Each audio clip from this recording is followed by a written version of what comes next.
El viernes se conocieron los datos de desempleo, que afortunadamente bajó poco, pero bajó. Se había anunciado que muchos de quienes terminaron el seguro de paro reingresaron a su trabajo, pero nos esperan también meses difíciles en cuanto al control de la pandemia. Para hacer una evaluación y hablar de las proyecciones para los próximos meses, es que recibimos al ministro de Trabajo, Pablo Mieres. Bienvenido. ¿Cómo anda? Encantado de estar por acá. Bueno, lo que se informó por parte del INE, en base a la encuesta continua de hogares, ¿cómo lo tomaron? Es menos de un punto porcentual, ¿no? Pero son datos auspiciosos que siguen en la misma dirección de recuperación de la actividad. Corresponden a noviembre, todavía no tenemos los datos de diciembre con respecto a la tasa de desocupación que ustedes habrán visto. Si uno la compara con la tasa de desocupación prepandemia, es muy poca la diferencia. 10,5 estaba la desocupación en febrero y ahora está en 10,9. 10,9, sí. Había estado en 11 y algo, pero básicamente retrocedió un par de puntos y mejoró la tasa de actividad y la tasa de empleo, que también mantiene una tendencia ascendente lenta, muy lenta, pero continua. O sea que los datos son auspiciosos y reflejan, por otra parte, la comparación con los datos del seguro de paro de noviembre, que había habido una reducción de unos 10.000 trabajadores. El dato nuevo, que todavía no ha sido publicado, pero que lo puedo informar, es que el seguro de paro de diciembre no registra modificaciones, o sea, genera estabilidad. Hay como un freno en esa tendencia que veníamos viendo desde junio en adelante de reducción de la cantidad de trabajadores en seguro de paro. En el caso de diciembre, entonces, hay la misma cifra, 76.000 trabajadores aproximadamente. Es cierto que es una parte de los trabajadores, porque son los que tienen derecho al seguro de paro. Exactamente, los formales. Los formales Todavía privados. llama la atención que son 194.000 personas que están buscando trabajo y no encuentran, ¿no? Sí, de todas maneras, sí. Ya teníamos una desocupación muy parecida a esa antes de la pandemia, pero hay otro registro que tiene que ver con la caída de los ocupados, que fue muy pronunciada cuando empezó la pandemia, que no necesariamente se traducen en desocupados, porque ahí hay una distancia entre la persona que dejó de trabajar y que no busca trabajo, porque el desocupado es el que busca trabajo y no lo encuentra. Mieres, le interrumpo un segundito porque está el presidente de la República que llegó a la Escuela Naval y tenemos el móvil allí con Magdalena Correa. Es el momento del himno. Adelante, Maggie, contanos qué está pasando allí mañana. Perfecto. Veníamos haciendo, digamos, una puesta a punto de los últimos datos de empleo, desempleo, la tasa de actividad, y hablábamos de la cantidad de personas que están en seguro de paro que no ha tenido modificaciones en el último mes. En diciembre, exacto. O sea, hasta noviembre nosotros veníamos registrando una reducción de trabajadores en el seguro de paro. En diciembre se frena, no es que se haya aumentado, pero entonces los datos del Instituto Nacional de Estadística de la encuesta de hogares son de noviembre y son de mejora, que está en línea con lo que pasó con el seguro de paro en noviembre. Pero en diciembre, atentos, empieza a haber un síntoma como de que la actividad no continúa con el mismo ritmo. Ministro, de ese dato, ¿está diferenciado cuántos de esos trabajadores fueron retomados a sus puestos de trabajo y cuántos salen del seguro de paro porque no retoman, porque son, por ejemplo, despedidos?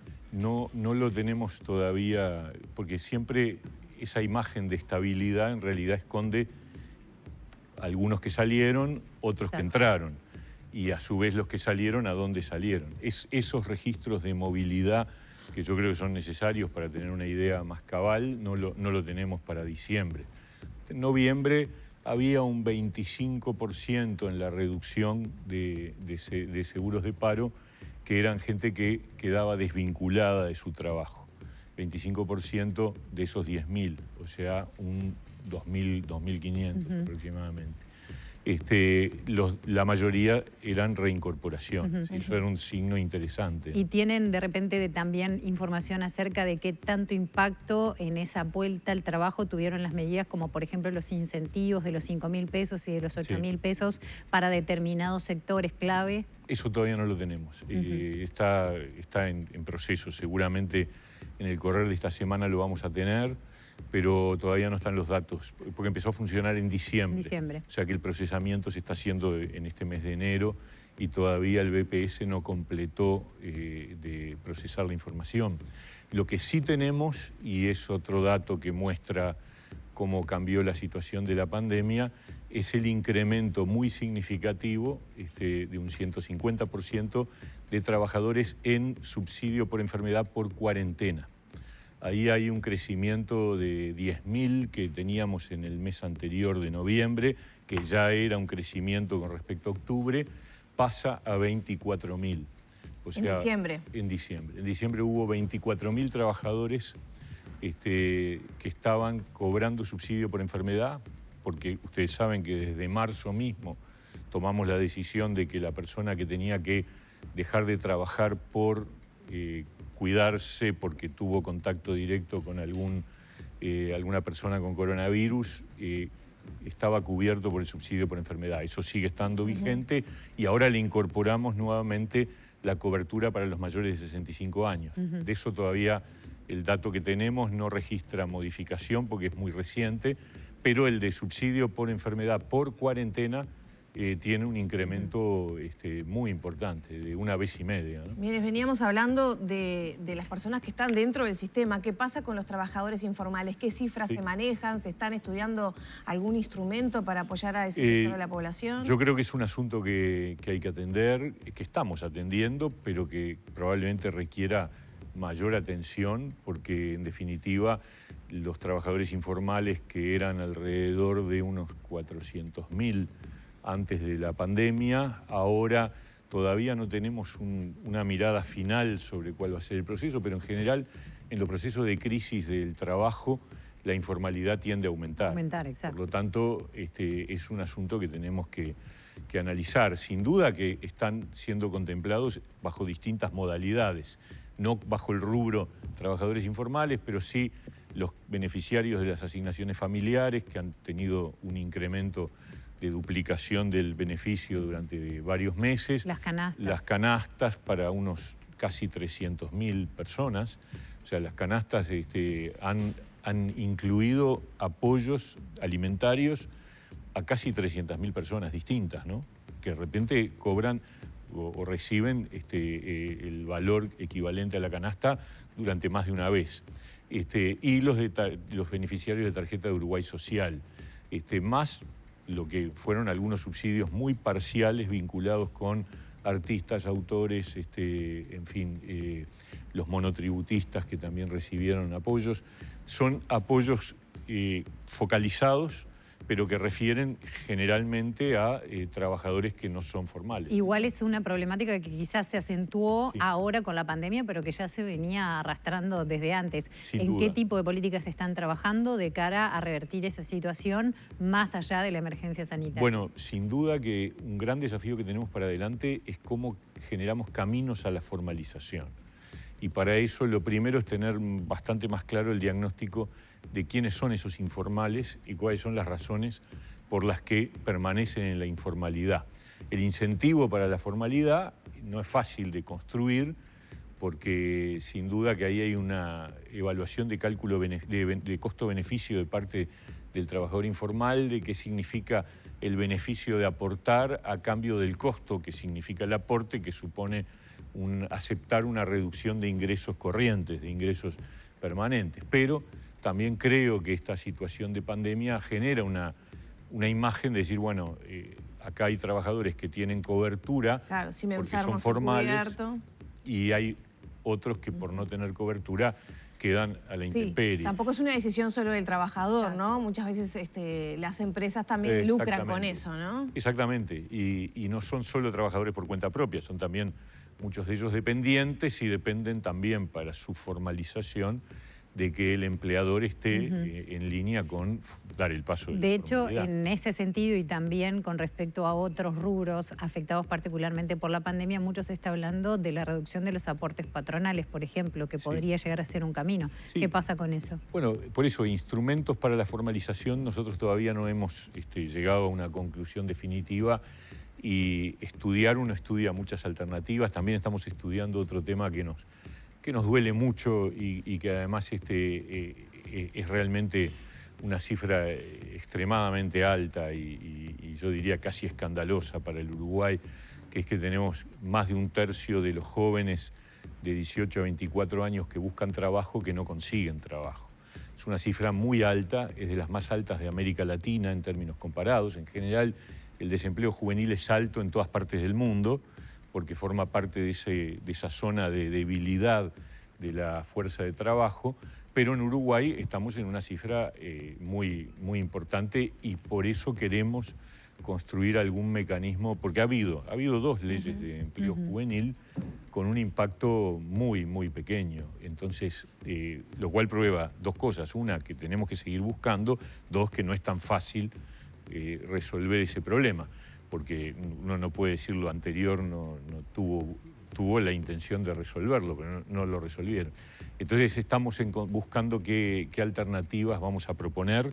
Seguramente eso va a implicar alguna modificación legislativa de la Ley de Empleo Juvenil, buscando que tenga un mayor impacto sobre una población que es extremadamente vulnerable y que además en un país donde hay tan pocos jóvenes particularmente nos impacta y nos duele, ¿no? Y en el ámbito de la pandemia, ¿cuáles son, ¿se está pensando en alguna medida concreta para los próximos meses en este contexto de que, bueno, capaz que como venimos, ¿no? El análisis como siempre es los datos cerrados de meses anteriores, ¿no? Pero bueno, después de noviembre hubo un repunte de casos, Uruguay entró a zona roja, ahora puntualmente salió a zona naranja.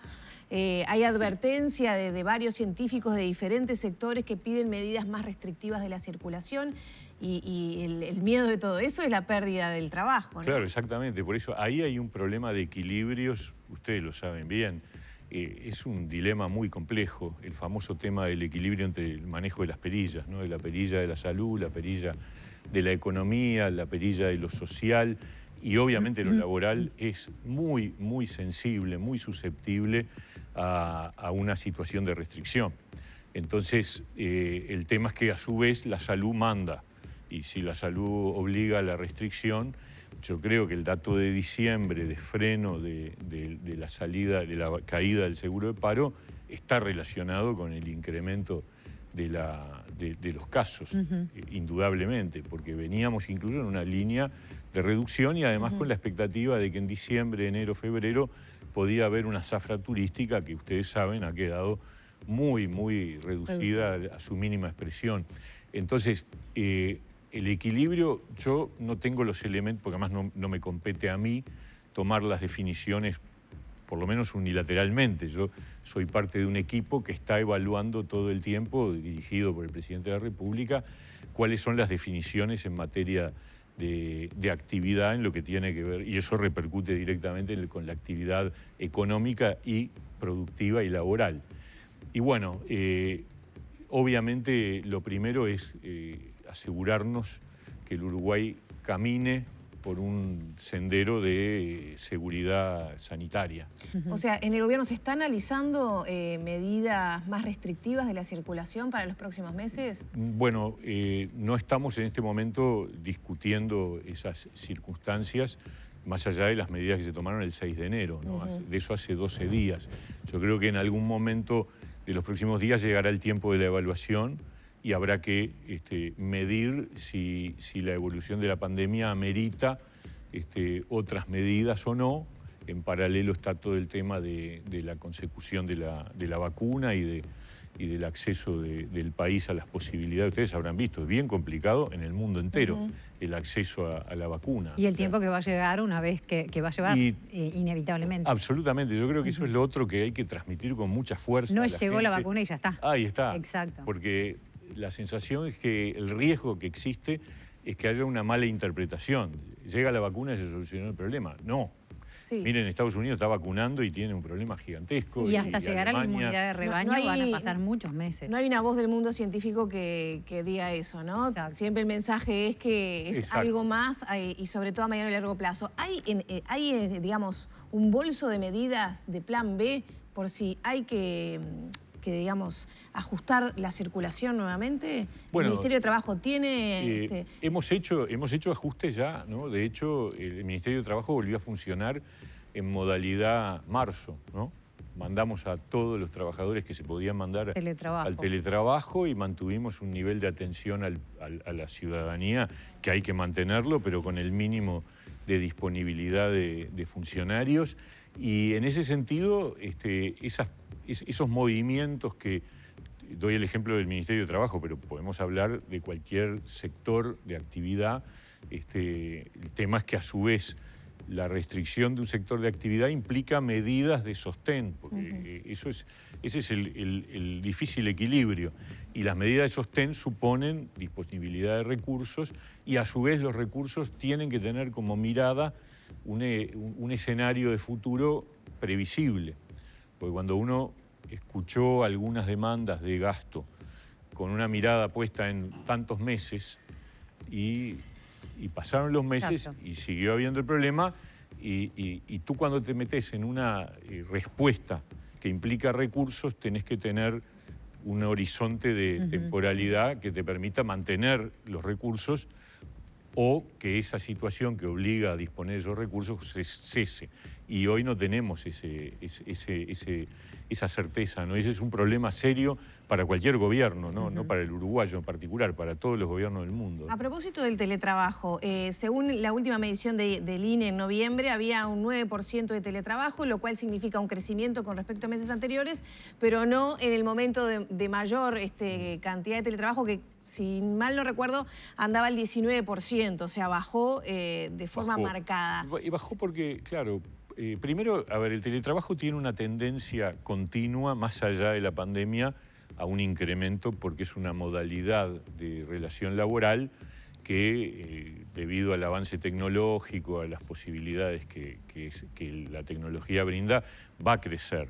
Pero venía creciendo de una manera mucho más lenta y de golpe tuvo un disparo. Claro, creció obligado, ¿no? Exacto. Y en emergencia. Ahora ya, si bien la situación sanitaria es peor, la emergencia ya nos agarra con el cansancio del año, ¿verdad? ¿Se va a fomentar el teletrabajo? Porque ha sido una recomendación desde la presidencia de que las empresas públicas y privadas bueno, generen mayor cantidad de teletrabajo. ¿No? En el sector público se ha dicho, señores, usemos todo el teletrabajo que se pueda. ¿Pero eso se está haciendo realmente en los hechos? Bueno, eso lo está monitoreando la Oficina Nacional de Servicio Civil.